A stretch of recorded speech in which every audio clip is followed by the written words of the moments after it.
Hey guys, Jordan here. In this video, we're gonna be talking a bit about camera settings, so let's get into it. All right, so today's video inspiration comes from Jeremy Davis. Jeremy, thank you so much for commenting on my video that's titled Flash for Flambient Photography with the Sony a7 III. You can check out that video. The link is on the screen or in the description. But Jeremy says, hey Jordan, quick question. I'm trying to get this certain method down, referring to flambient photography. I'm shooting continuous brackets for ambient, then once I turn on flash trigger on the Godox X1S, that's the trigger, I'm trying to shoot another exposure manually with Godox 8200 Pro, still left on continuous bracketing. It automatically adjusts my aperture per shot. Any ideas why?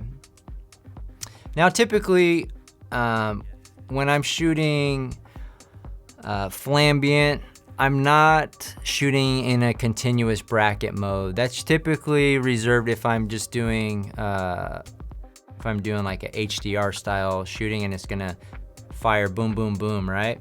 If you're using a flash shooting continuous bracket mode, it's gonna stop on every exposure. And I personally like to do that more manually if I'm shooting, like I like to get a 0, like a -3 and a +3 on many instances for flambient. But if you saw my video, it really just depends on the property and the lighting and the look and feel of the photos that I'm trying to create. But going back to your settings question, so you're having an issue where you know, it's changing your aperture setting, which I definitely don't recommend. You want to have a fixed aperture setting for your full array of photos, regardless if you're shooting brackets or manually, just because when you change your aperture, it can change the actual look of the photo.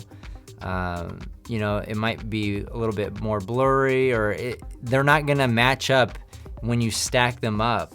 And sometimes you could probably get away with the changing aperture, but typically we're shooting fixed. Now, with shooting flash, another variable that's very important is your shutter speed. So the changing of the aperture setting for you is likely because you're not on manual mode or aperture priority. Maybe you're shooting on shutter speed or shutter priority or some other settings, or program auto, where it kind of takes more control of your pictures. So I recommend shooting on aperture or even manual if you want to manage a few more variables.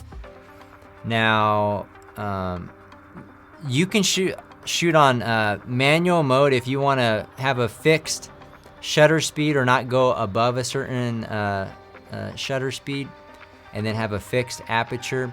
But you can also give your camera flexibility by having an appropriate auto ISO range for your camera, right?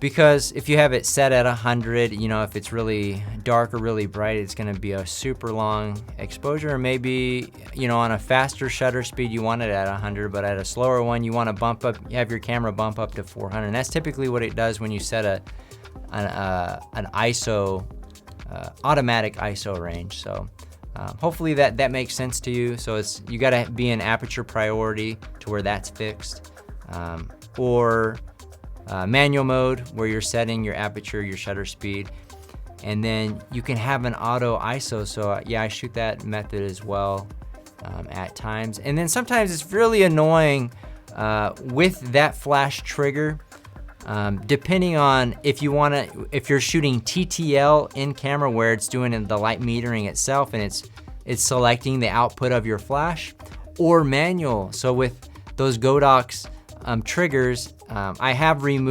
one that has all the pins removed with just the center thing, or center button, or whatever you want to call it, connector point on the top. And so I had to custom make it, because everything's, and that way, if you wanted to shoot continuous brackets, it would fire all 3 brackets. But if you have it a flash trigger with those pins in, it's gonna stop every single exposure on a continuous bracket, which was annoying to me. So it really just depends on your shooting style. But a short answer for your aperture adjusting is just your your shooting mode in your camera. So hopefully that answers your question. If you got value out of this video, hit the like button. If you're into real estate photography, subscribe to my channel, as all I talk about is real estate photography.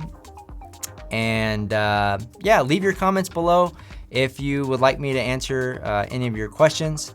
That's gonna do it for this video. Reach out if you have any questions. See you guys on the next one.